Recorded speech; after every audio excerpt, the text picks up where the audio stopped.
Avancemos. Escola de Campeões. Estamos navegando com Moisés do Nilo, aquele que foi retirado das águas do rio Nilo para libertar o povo hebreu da escravidão no Egito Antigo, conduzindo esse povo para a terra prometida. Importante, esse é o significado do nome Moisés. O texto de hoje é uma narrativa científica. Texto de um historiador, Henry Thomas, escrevendo seu livro A História da Raça Humana. Antes de irmos a Moisés do Nilo através da escrita do professor Henry Thomas, é importante a gente entender sobre os propósitos da escrita do senhor Henry Thomas neste livro. Vamos lá. Este livro é uma tentativa de revalorizar a história e estabelecer uma distinção nítida entre os vultos realmente importantes e os falsos figurões. Nele, o autor, Henry Thomas, tenta desmascarar fingidas glórias e procura repetir a história da raça humana de um ponto de vista mais sadio e mais de acordo com a mentalidade civilizada. A propósito de sua obra, diz Henry Thomas, o fim que me proponho neste livro é o de narrar os fatos históricos de maior relevo através das personalidades dos que neles tiveram papel de realce. Destas, há duas categorias no mundo. Há dos que procuram melhorar a civilização e há dos que a retardam. Entre os primeiros, entre aqueles que querem evoluir o avanço civilizatório, estão os pacifistas. No número dos segundos, daqueles que trazem confusão, contam-se os provocadores de guerras. Para Henry Thomas, a história universal não é outra coisa senão a história das grandes personalidades dos povos que constituem a história da humanidade, dos grandes líderes que, em todos os tempos, dirigiram e abriram novos rumos para a humanidade. Daí a ideia de narrar os fatos históricos de maior relevo através das figuras símbolos que mais se distinguiram em todas as épocas e que Henry Thomas dividiu em dois grupos fundamentais: o dos que procuram melhorar a civilização e o dos que a retardam. Essa é a linha diretriz de ação e condução do pensamento do professor Henry Thomas em sua escrita neste livro, A História da Raça Humana. E vamos a uma grande personalidade aqui trazida, Moisés do Nilo. Personalidade pacifista que trouxe avanço civilizatório à história da humanidade. Capítulo 2, Moisés, o príncipe que se revoltou. A maior parte dos povos primitivos não existe mais. Alguns continuaram numa existência precária, mas degeneraram a tal ponto que, durante séculos, não produziram um único grande homem, uma única grande personalidade. Uma única sequer. Isso causou extinção de muitos povos, foram legados ao esquecimento. Houve, porém, 3 povos que não só conseguiram sobreviver, mas ainda exerceram uma influência poderosa sobre a civilização, através de todos os tempos, até a presente data. Esses 3 povos são o chinês, o hindu e o hebreu judeu. Quando procuramos estudar as várias razões da sobrevivência desses 3 povos, chegamos a uma conclusão surpreendente. Verificamos que os chineses, os hindus e os judeus foram os primeiros povos da antiguidade a reconhecer um novo tipo de herói, um novo tipo psicológico de herói.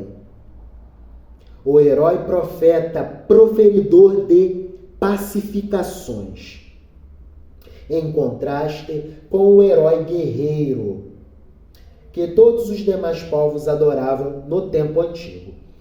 Nos primeiros dias de sua história, essas raças certamente não eram menos belicosas que suas vizinhas.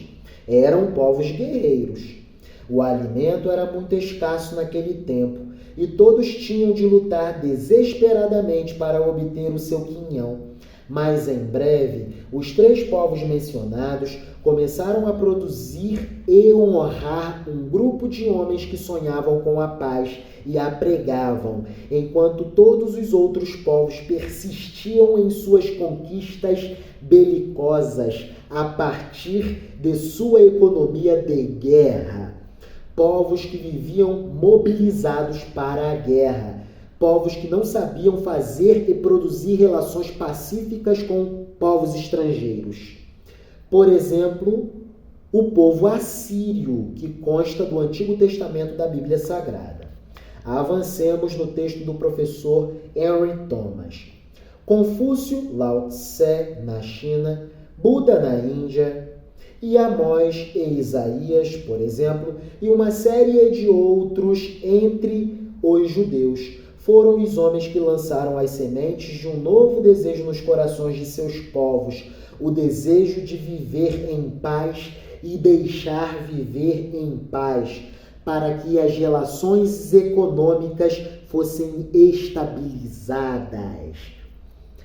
A paz traz estabilidade às relações econômico-financeira, econômico-comerciais, econômico-financeiro-comerciais. É isso. A paz traz estabilidade à economia. É um tipo de interpretação. É bastante significativo que os referidos povos que produziram os profetas da paz sejam praticamente os únicos que sobreviveram e mantiveram seu vigor espiritual até ao dia de hoje. Não só sobreviveram, como influenciaram sobremaneiramente a cultura mundial. É disso que se trata. Os povos guerreiros desperdiçavam sua força e desapareciam. Por exemplo, uma vez mais, o povo assírio do Antigo Testamento da Bíblia Sagrada. Os povos guerreiros desperdiçavam sua força e desapareciam da face da terra.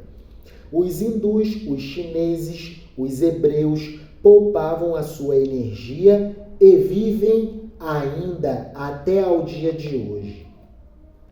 De modo que, a despeito dos golpes de 50 séculos, esses 3 povos pacíficos são ainda capazes de dar ao mundo homens da envergadura de um Sun Yat-sen, de um Bergson, de um Einstein, de um Gandhi, de um Tagore. Parece, portanto, existir uma lei histórica definida que rege a vida e a morte dos povos. Essa lei, resumida em poucas palavras, seria a seguinte lei: os povos que vivem mais tempo são os povos pacifistas da terra, isto é, os povos que renunciam a seus guerreiros e seguem os seus profetas proferidores de pacificações e estabelecedores da cultura da paz. Um dos primeiros grandes profetas foi Moisés do Nilo. Moisés libertou um punhado de escravos semi-selvagens, deu-lhes uma religião, organizou-os de um modo que lhes permitiu sobreviver durante 3.000 anos, e que ainda garante a sua continuação pelo menos durante outros 3.000 anos. Repetirei para fluir a linguagem. Isso é um exercício de fluidez do ato de fala. Então, evoluamos. Repetirei. O texto é extenso propositadamente.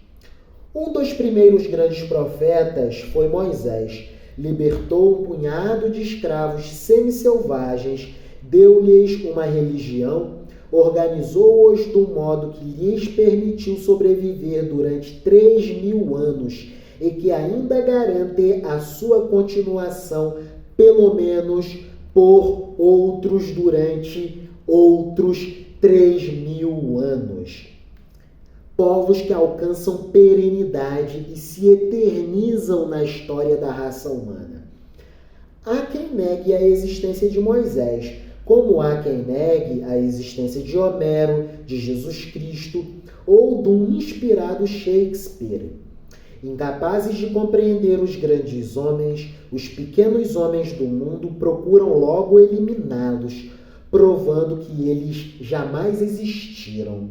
Se Moisés não foi criado por Deus, os autores do Antigo Testamento fizeram bem em censurar a Deus por sua omissão, criando eles próprios Moisés, pois os hebreus precisavam de um tipo de homem extraordinário para organizá-los numa grande nação.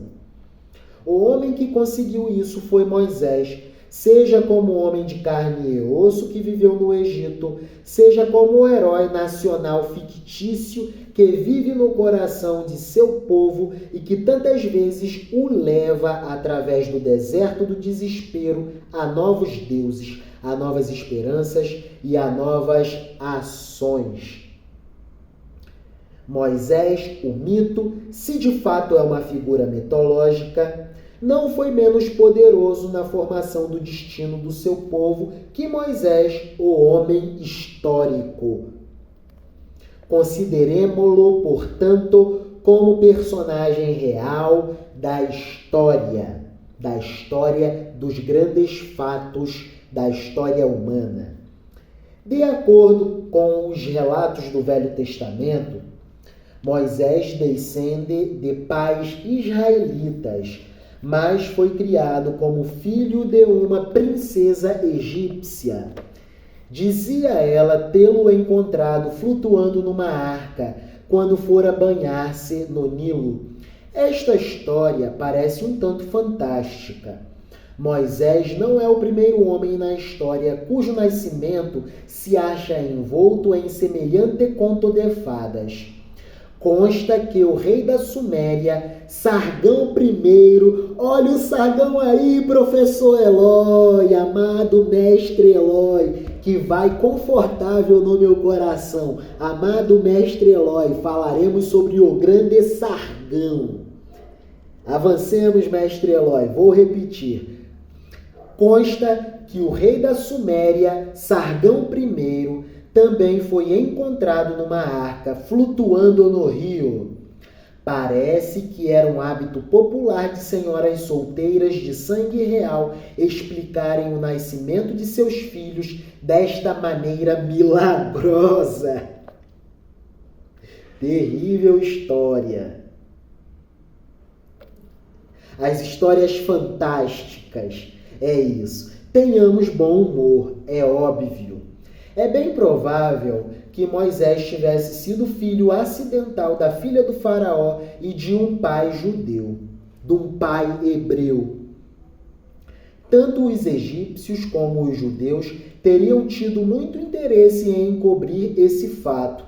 Daí a história muito colorida e ingênua que nos conta o Velho Testamento da Bíblia Sagrada. Tudo isso, no entanto, não passa de mera adivinhação. Sua verdadeira origem não é muito importante. Tinha sangue hebreu em suas veias e foi educado como príncipe egípcio. As opiniões parecem concordar nesses dois sentidos, nesses dois pontos. Seu nome era egípcio. Moisés significa o filho de, como Tutmos, filho de Tuf, Ramsés, filho de Ra, etc. Moisés, grande como os deuses. E seu caráter era tipicamente judeu. De sua infância, pouco se sabe. Educado para o sacerdócio, é provável que, muito jovem ainda, se familiarizasse com os ensinamentos de Akhenaton, o sábio rei egípcio que criou o monoteísmo e que, por causa de seu esforço nesse sentido, em criar o monoteísmo, foi considerado louco.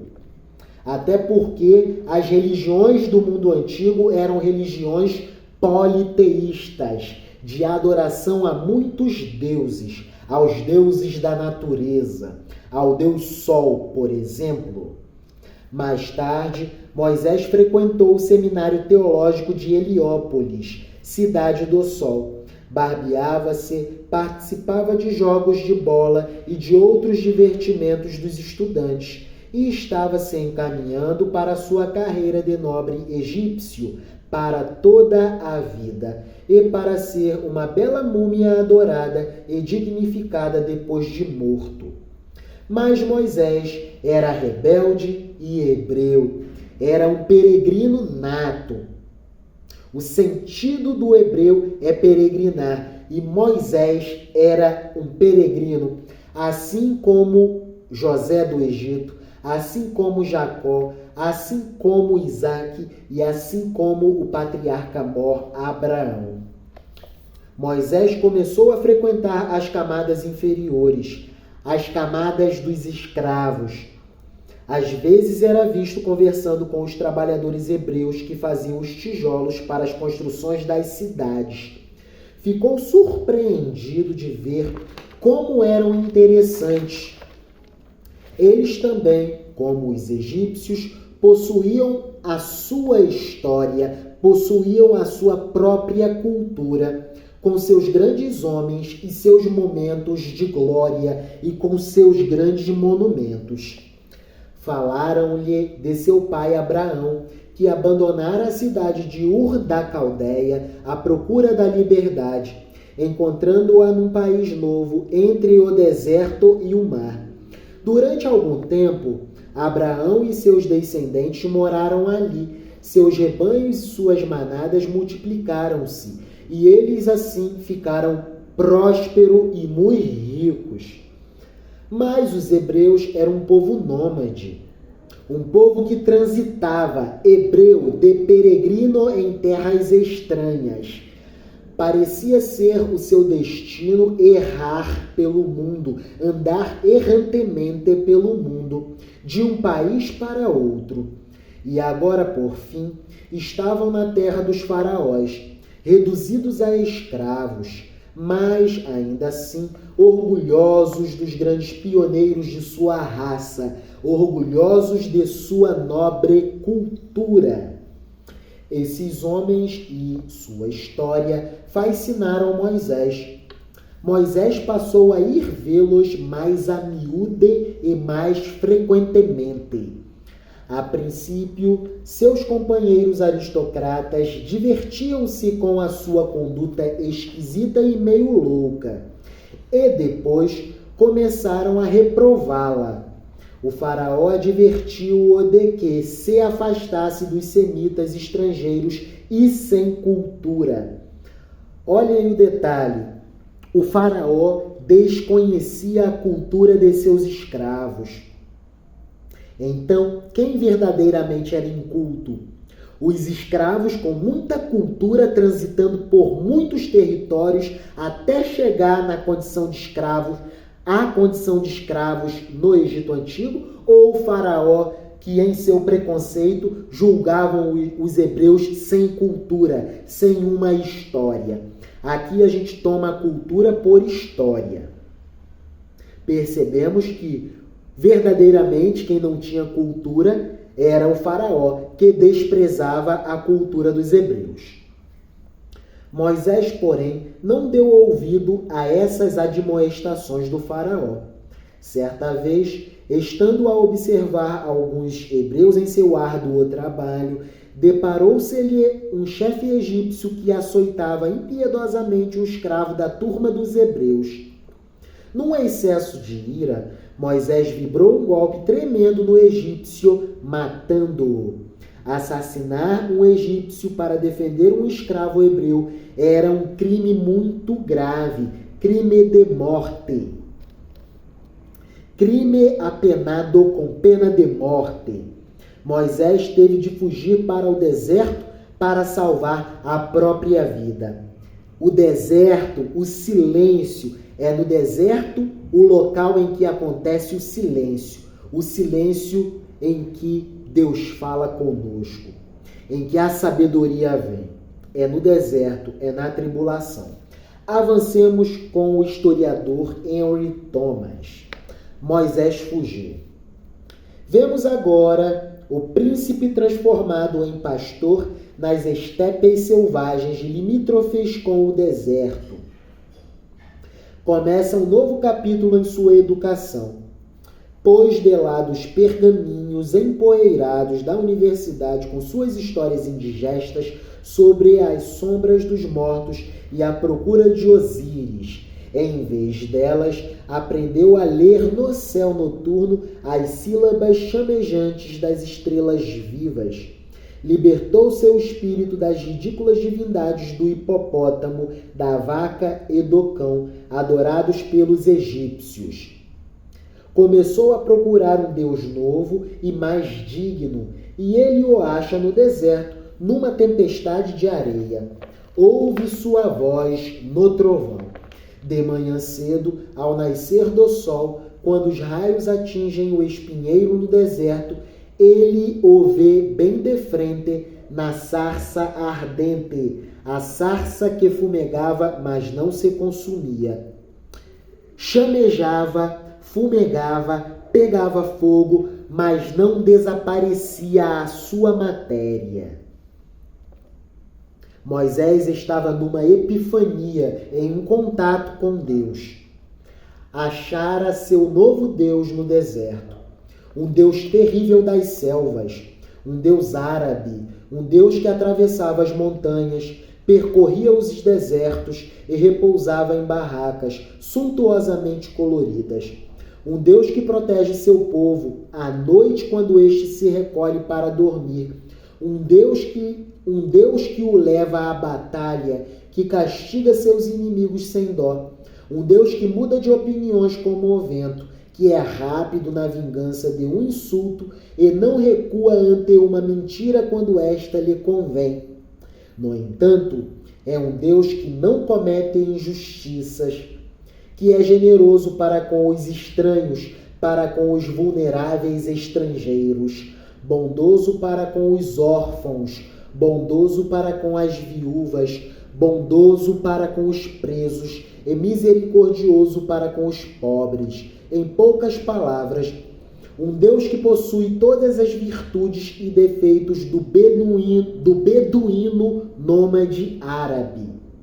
Beduíno nômade, aquele que transita sem residência fixa, aquele que não é ainda sedentário. É como se Moisés tivesse olhado no espelho e reconhecido Deus em sua própria imagem. Com efeito, o quadro de Jeová, tal qual Moisés o pintara, nada mais é do que o retrato do próprio Moisés amplificado em proporções sobre-humanas, proporções divinas. Durante alguns anos, Moisés viveu no deserto. Gostava de sua espaçosa solidão, a qual dava a seus pensamentos uma oportunidade de expansão. Afinal, Deus fala no deserto, no silêncio. Silenciar, observar e aprender. O silêncio didático que pacifica a nossa alma, que tranquiliza o nosso espírito, que traz cura para as nossas aflições.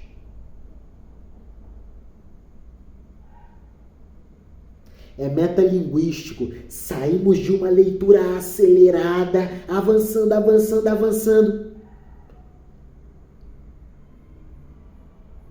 e silenciamos. Vejam o contraste. Escola de campeões. Silenciemos, observemos e aprendamos. Eis a máxima do senhor Ricardo P. de Macedo. nosso amado Mestre. Silenciar, observar e aprender. Durante alguns anos, Moisés viveu no deserto. Gostava de sua espaçosa solidão, a qual dava a seus pensamentos uma oportunidade de expansão. Sua natureza mística encontrou rico alimento na profunda calma da areia e do céu do deserto. Casou-se com a filha de um rico chefe beduíno e fixou domicílio, levando uma vida tranquila, pacata e de contemplações. Moisés contemplando as estrelas e pensando em como ele poderia cumprir a missão de libertação do povo hebreu do Egito Antigo, conduzindo-os para a terra prometida. No silêncio, Moisés aprendeu a como migrar um povo de um território a outro, de um território de aflição para um território de bênçãos. Mas a ideia dos escravos que ele deixara no Egito inquietava-o. Falava deles frequentemente aos amigos beduínos.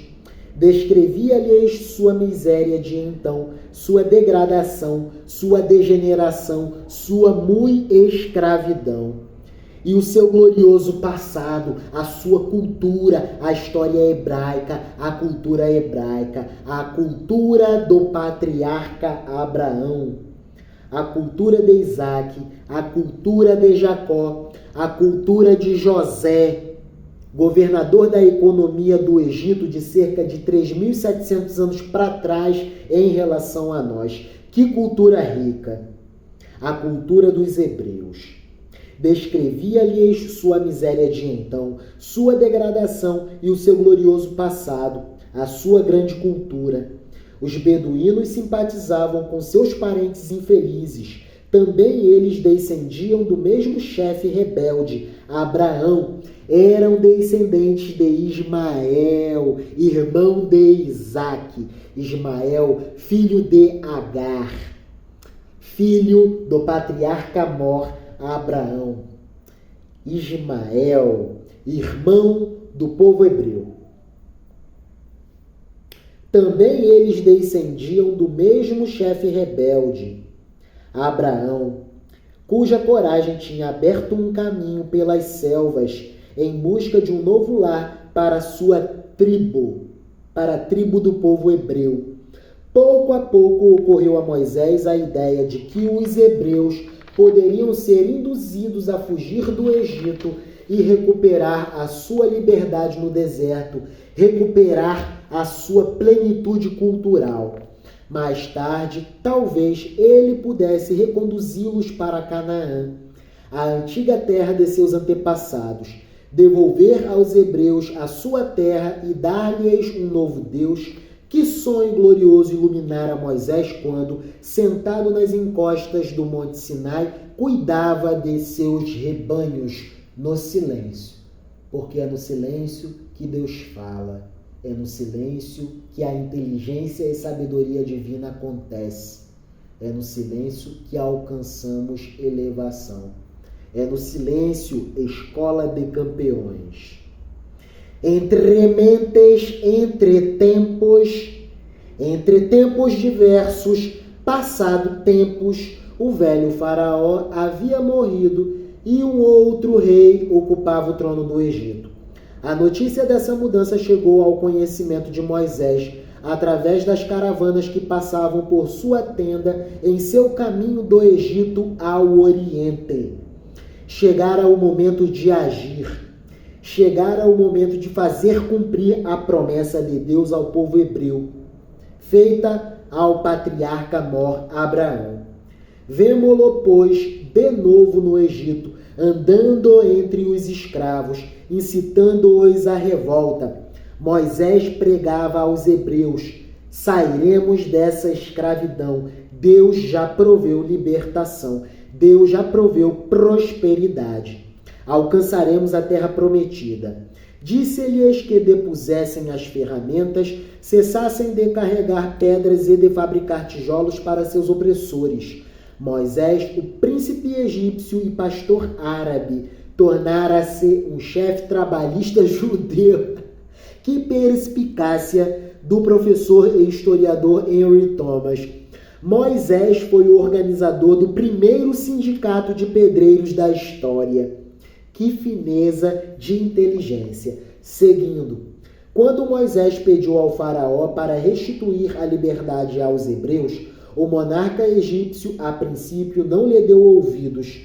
Mais tarde, contudo, mudou de opinião. Estes escravos eram, segundo ele, uma raça doentia de revoltosos, amontoados em seu gueto de más condições sanitárias, sem saneamento básico, em más condições sanitárias, na zona precária de Gósen, constituíam uma fonte de perigo para a nação egípcia.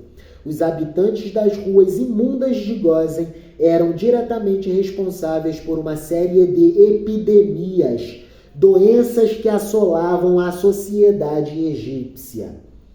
E Moisés teve o cuidado de salientar a aparente responsabilidade dos hebreus pelas 10 pragas que haviam infestado a terra dos faraós.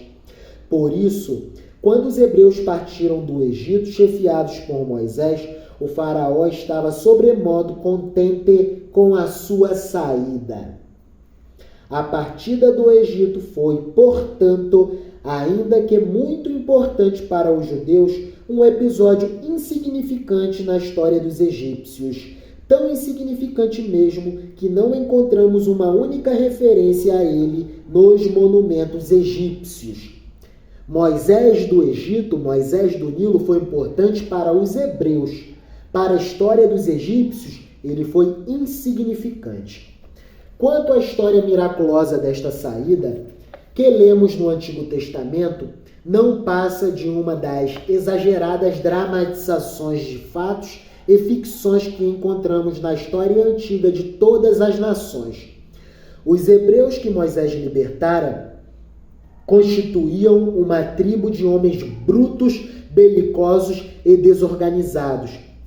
Não nos enganemos, os hebreus não eram nada amistosos e pacíficos. Os hebreus eram um povo odioso até certo modo e em certo sentido. A Bíblia diz que os hebreus eram um povo de dura cerviz, povo invergável, aquele povo desobediente, tenaz na insistência da maldade. É só lembrarmos dos irmãos de José, que tiveram a coragem de vender um irmão inocente ao Egito como escravo.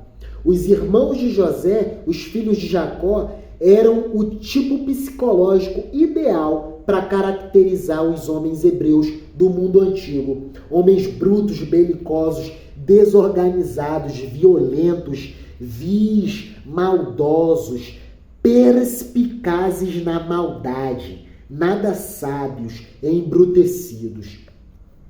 Mas o gênio de Moisés conseguiu congregá-los num forte sentimento de união de nação. Para isso, porém, Moisés precisou de muitos anos. Antes de poder transformá-los numa nação, foi mister dar-lhes um novo código de leis e insuflar-lhes uma nova alma, um novo sentido de nação. Hoje poderíamos chamar isso de soft power, o poder programacional, aquele poder de programação da psicologia social de uma sociedade, da psique social de uma sociedade. O que os norte-americanos fazem muito bem. A democracia liberal dos norte-americanos que contaminam todo o mundo. Podemos pensar que Moisés trouxe um soft power para esses homens brutos, belicosos e desorganizados, violentos, nada pacíficos. Chefe nato que era, Moisés compreendeu que conseguiria mais facilmente convencer seus espíritos mediante uma cerimônia impressionante, sob um cenário natural capaz de inspirar profundo respeito. Escolheu o Monte Sinai para esse fim. Com seus 5 picos erguendo-se acima das nuvens, com suas avalanches grandiosas de areias brancas e com seus penhascos que pareciam fazer ressoar as gargalhadas e os mandamentos de Deus, era o Monte Sinai um púlpito, um píncaro perfeito e esplêndido, onde o céu e a terra podiam se comunicar em aproximação, numa comunhão mais íntima. O povo teria uma percepção audiovisual mais impactante, uma experiência sensorial mais divina, digamos assim, mais fantástica, mais extraordinária, quando Moisés estivesse recebendo as tábuas do Monte Sinai, diretamente de Deus, todo o rol e compêndio legislativo de regramento social do povo hebreu. Precisou que Deus trouxesse a Moisés regras e leis para produzir alguma conduta social amistosa entre esses homens brutos, belicosos e desorganizados. Os 10 mandamentos são regras sociais para regrarem a conduta social de homens brutos, belicosos e desorganizados. Por isso que quando falamos em olho por olho e dente por dente, para esses homens desse tempo, de 3.300 anos para trás, isso faz sentido. O olho por olho e dente por dente faz muito sentido para esses homens violentos de conduta baseada no direito da vingança. Aí Moisés apresentou um código semi-selvagem e semi-sublime de ética que guiou e também desorientou a humanidade até ao dia de hoje. A despeito da crueldade de certos preceitos e dos frequentes lapsos de inconsistência pueril, constitui, no entanto, uma das primeiras tentativas para incutir nos corações pensamentos de amor e de bondade. As tábuas dos 10 mandamentos trouxeram avanços civilizatórios para a história da humanidade. Moisés é uma personalidade ímpar na história da humanidade. Seu preceito de exigir olho por olho e dente por dente não é mais do que poderíamos esperar de um homem que acaba de sair da floresta da selvageria primitiva. Moisés era um homem de um tempo primitivo. Um tempo em que ser violento e hostil, apelar de cara para a violência, era natural. Ninguém verbalizava muito. Era puxar da espada e ferir o inimigo. Puxar do arco e ferir o adversário. A violência era a linguagem que ia à frente dos humanos da época de Moisés. Mas seu conselho de ser bom, amigo e misericordioso para com os pobres e estrangeiros é quase mais do que esperamos hoje dos homens pseudo-civilizados. Na verdade, nós somos bárbaros diante da cortesia e fidalguia de Moisés. Somos incivilizados perto de Moisés. Ainda é um hábito nosso desprezar os estrangeiros e os mais fracos, principalmente os estrangeiros derivados de nações mais pobres, econômico, comercial e financeiramente mais pobres do que nós. Nós desprezamos, por exemplo, os venezuelanos, desprezamos os argentinos, muitos deles, desprezamos alguns povos latino-americanos, desprezamos os haitianos, desprezamos os africanos. Frente a Moisés, diante de Moisés, somos bárbaros, porque nós praticamos muitas das vezes a xenofobia, a aversão a povos estrangeiros, principalmente quando são povos mais vulneráveis. Contrariamente, pagamos pau para povos de nações ricas, né? Muito importante lembrarmos disso. Ainda é um hábito nosso desprezar os estrangeiros que se acham em nosso meio. Ainda não alcançamos a cortesia e fineza de Moisés, que viveu há 3.000 anos. Não nos esqueçamos também de que Moisés foi o primeiro a abolir os sacrifícios humanos para fins rituais. Mandamento esse que até ao dia de hoje, em algumas culturas, continua sendo desrespeitado. Consta que Moisés morreu antes de chegar à terra da promissão. Moisés chegou até diante da bênção, mas não botou a mão na bênção, porque a missão de Moisés cumpriu-se bem de fronte e diante da bênção. Deus quis que melhor fosse assim. Moisés foi levado até diante da bênção, mas não gozou da bênção.